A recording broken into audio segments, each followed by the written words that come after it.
Assalamualaikum warahmatullahi wabarakatuh. Apa kabar sobat sekalian? Jumpa lagi di channel Enerpol. Kali ini kita akan membahas berita hangat, yaitu Rizal Ramli ungkap indikasi people power akan terjadi di Indonesia. Ya sobat sekalian, ini ya pentingnya kita itu untuk mengingatkan ya bahwasanya satu hal ketika kondisi negeri ini carut marut, termasuk yang paling heboh terakhir adalah transaksi janggal 349 triliun, dan ini dilihat yang terbesar di dunia gitu ya, sampai 349 triliun, dan kemungkinan ya kalau tidak hati-hati terhadap ekspresi kemarahan rakyat ini yang wajib harus di-manage oleh pemerintah saat ini yang belum bisa untuk menuntaskan kasus-kasus besar seperti ini.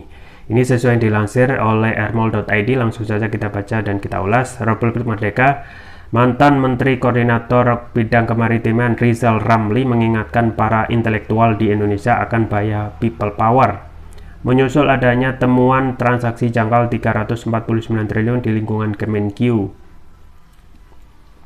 People power itu selalu dimulai dengan kemewahan elit, ucap Rizal Ramli dalam acara diskusi publik secara virtual yang diselenggarakan Paramadina Public Policy Institute dan LP3ES bertemakan masa depan reformasi birokrasi dan pemerintahan, berkaca pada kontroversi 349T di Kementerian Keuangan RI Rabu. Rizal menceritakan tumbangnya Raja Louis XVI dan ratunya di tangan rakyat akibat korupsi. Diungkapkan Rizal Ramli, kemewahan Louis ke-16 dan Ratu Antoinette berbanding terbalik dengan tindakan ke rakyat yang bahkan menjadi simbol raja paksa, diktator, dan koruptor. Meski demikian, dikatakan RR saat itu kalangan intelektual tidak suka, tapi tidak terjadi people power. Baru ketika rakyat demonstrasi ke salah satu rumah menterinya, barang mewahnya banyak banget. Habis itu mereka grebek rumahnya, ada 20 mobil mewah. Itulah mulai people power, raja paksa jatuh, katanya. Selain itu, kata Rizal Ramli, di Malaysia juga pernah terjadi people power, di mana Perdana Menteri Malaysia Najib Razak harus dilengsarkan lantaran pro terhadap Cina. Selain itu, masyarakat menganggap Najib Razak bersikap hedon dan otoriter. Tapi begitu dibongkar perilaku hedon daripada istrinya, barulah itu ada people power, imbuhnya.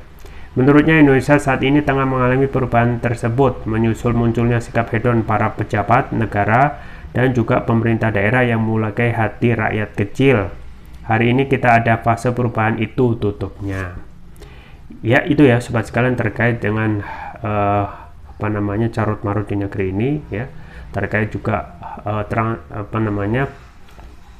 transaksi janggal yang nilainya fantastis 349 triliun, yang ini kembali disampaikan oleh Rizal Ramli ya. Bahaya kalau tidak segera diusut tuntas ya, mengingat people power itu potensinya juga besar ya, dan saat ini rakyat sudah berubah ke arah situ gitu ya, untuk berpikir rasional terhadap bagaimana sikap, respon dan gerak pemerintah saat ini, yang melihat di institusinya sendiri gitu ya. Jadi Pak Mahfud itu mengungkap institusi pemerintahan ya, di mana Pak Mahfud sendiri masuk dalam pemerintahan tersebut, yaitu mengungkap transaksi janggal 349 triliun.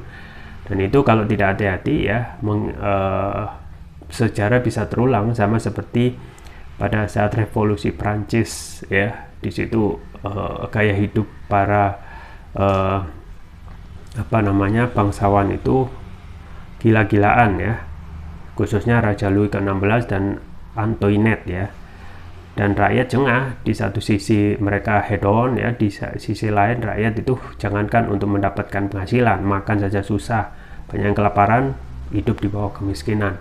Akhirnya tumbanglah itu yang namanya rezim, yaitu rezim otoriter pada waktu itu. Termasuk juga pemerintahan raja paksa gitu ya, yang melihat kondisi rakyatnya susah, tapi ketika melihat isi garasinya ya penuh dengan limpahan mobil mewah ya, akhirnya rakyat juga menyerbu dan raja paksa kabur ya, entah kemana saat ini. dan itu terjadi di hampir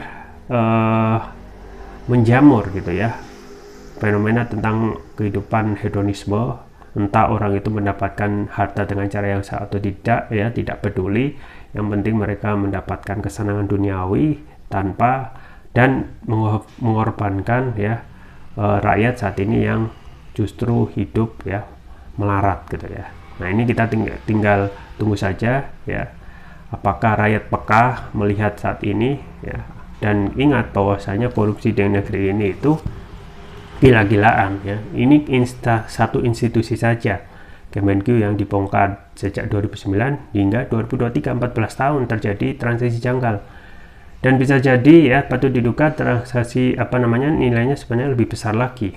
Dan ingat, ini baru satu institusi, belum institusi yang lain ya. Di situ ada DPR yang kalau diungkap ya gila-gilaan lagi gitu ya nilai praktek KKN-nya, belum institusi yang lain ya. Maka apa yang disampaikan oleh Adi Masardi, Markobar ini bisa jadi sindiran termasuk juga ya introspeksi diri kepada pemerintah yang belum bisa memberikan berubah ya untuk pencegahan dan pemberantasan ya praktek KKN ini. Ya, kita tunggu saja ke depan tentang kondisi negeri ini yang carut marut ya, dan terkesan tidak ada perubahan ke depan, dan pemerintahan 2 periode ini, Presiden Jokowi ini bisa dinilai ya gagal dalam hal pemberantasan dan pencegahan praktek KKN. Ya, semoga kedepannya negeri ini menjadi lebih baik lagi. Itu saja yang bisa saya sampaikan, semoga bermanfaat. Jangan lupa like, share, dan subscribe. Sampai jumpa lagi. Wassalamualaikum warahmatullahi wabarakatuh.